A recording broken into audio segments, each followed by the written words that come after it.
Hi everyone, today the idea is to see how we can memorize properly a presentation. We may have to do presentations in our life in front of a lot of people or recorded or important people. What is really important is to be prepared when we do this presentation because it can be quite stressful and therefore be more confident. Holding notes is always an option, but you will gain more respect from your audience without them. So here are 6 different tips to improve your presentation skills that have been proven scientifically to work. So the first tip is to cluster the information, and typically what I would try to do is to see in my presentation how many main ideas there are, between 5 and 10, and then try to memorize those main ideas.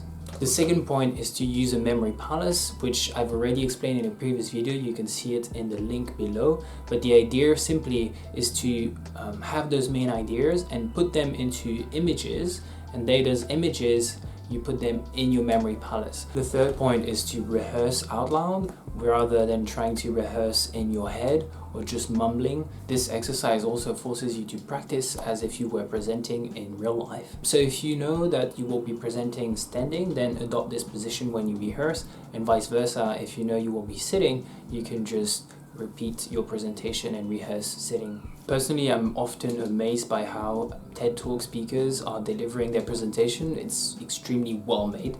But I think it's good also to remind ourselves that they've been rehearsing out loud this so many times. It's part of the recruitment process of TED Talks to have the speakers repeat and repeat and repeat until their presentation is perfect. Now the fourth point is to apply the 20-20-20 rule of rehearsal.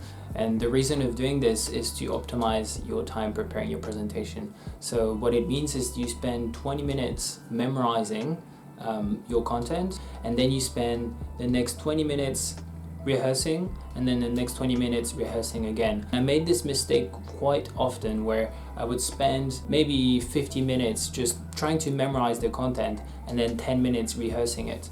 And therefore I basically lost time. If your presentation is 1 hour long, then you can divide it in different chunks. So you will divide it in 3. Now the fifth tip is quite simple, and you may know about it, is to rehearse before bedtime. And that's a really good way of optimizing how much time you have to spend on a presentation. It's really good to do it the day before you're going to do your presentation, but you can also do it a week before if you're preparing a week ahead of time. Now the last tip I would give is to record yourself as you present. It took me many years until I got to see how I was presenting.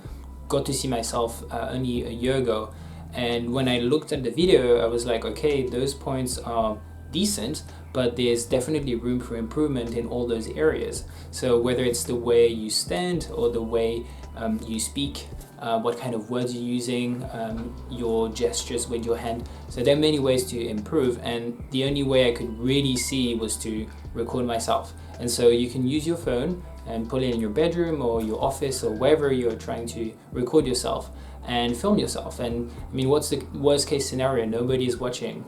It's just you. Why is this camera not working? I don't get it. I think for many of us, it's scary to do a presentation in front of many people. It's quite rare to see people getting on a stage and having zero stress. I still have stress, and I think the biggest group I've had to present to was about 150 people, which I mean is not that much considering some people have to present in front of thousands of people. At the end, it boils down to preparing as much as possible, and then you just know your content. So that's it for today. If you like the content, don't hesitate to like, and I'll see you next time. Peace.